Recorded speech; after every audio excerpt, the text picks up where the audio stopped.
Hello everyone and welcome to my May AYearAthon wrap up. So the theme for May's AYearAthon was rereads and the challenge was to read books of over 400 pages. So both of the books I read were rereads, but neither of them were over 400 pages. They were both pretty dang close. So I'm going to start off with All the Bright Places by Jennifer Niven.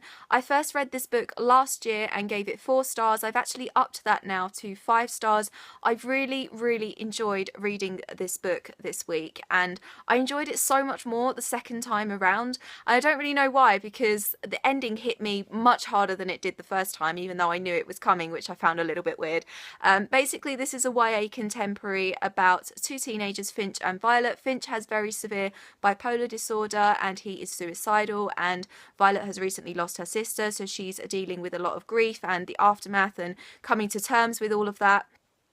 Some people have said that All the Bright Places romanticizes depression and suicide. The only thing I can think of to do with this book that opinion would have sparked is the fact that obviously it is a love story.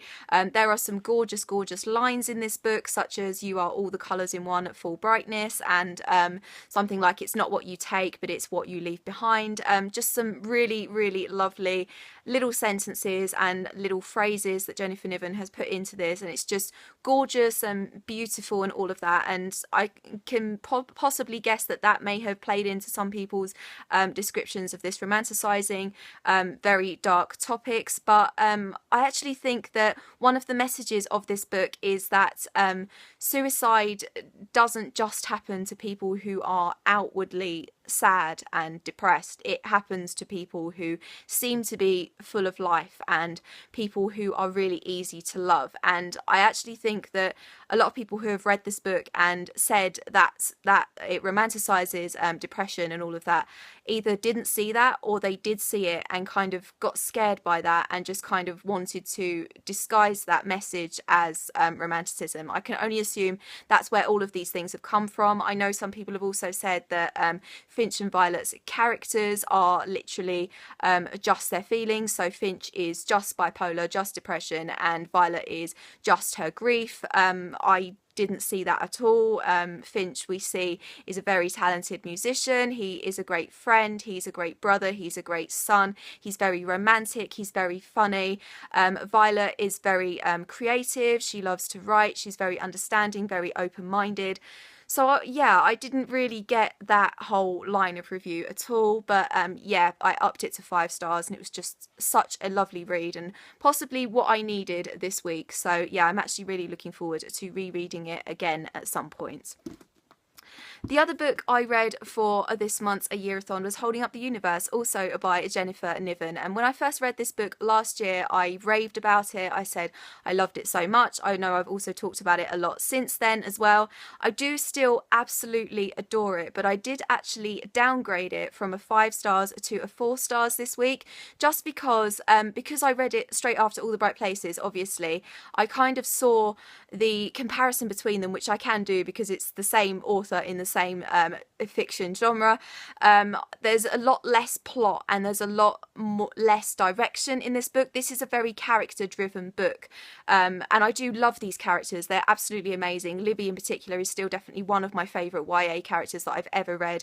I know some people have said that they find her really self-obsessed and kind of craving romantic love, but I mean, the girl has lost like 300 plus pounds in weight, so why on earth can't she be proud of that? Why on earth can't she be really in love with herself for that fact? Because that's an amazing achievement and she should talk about it a lot.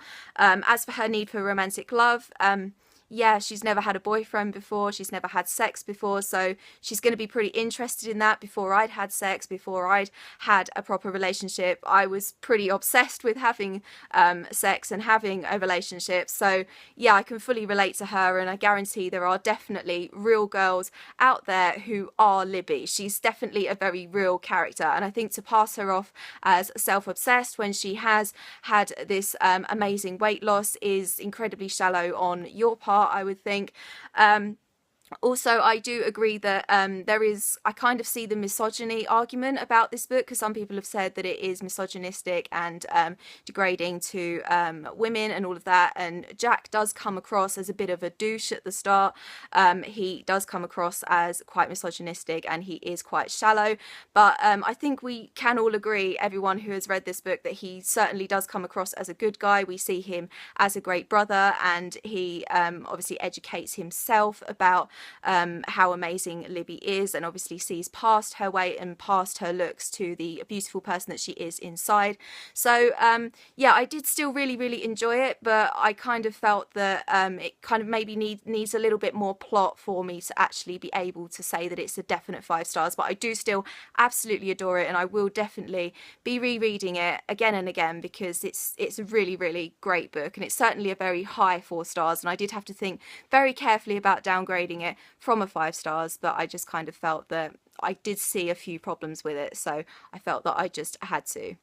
And that is it for this month's A Year-a-thon wrap up. Did you do it this month? What did you read? Please let me know. I will leave all of my social media in the description down below.